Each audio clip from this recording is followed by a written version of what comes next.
Liverpool city centre, home to the very best retail brands, residential and leisure facilities. To the left are the beautiful buildings known as the Three Graces, which together form one of the most majestic and famous waterfronts in the world. On the right of these is the Port of Liverpool building, with its impressive copper dome.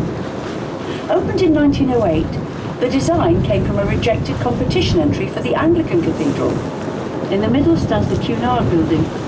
Built in 1914, the building was designed in the style of a 16th century Italian palace. They're said to be based on an eagle, which was the original seal of King John. However, when the seal was lost in the 18th century, the artist commissioned to design the new seal misinterpreted the eagle as a cormorant, hence their rather unusual appearance. Some say that the female liver bird faces the river waiting for the sailors to come ashore, while the male is looking inland to see if the pubs are open. They have never made it. Down to that left side of that.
Get strong.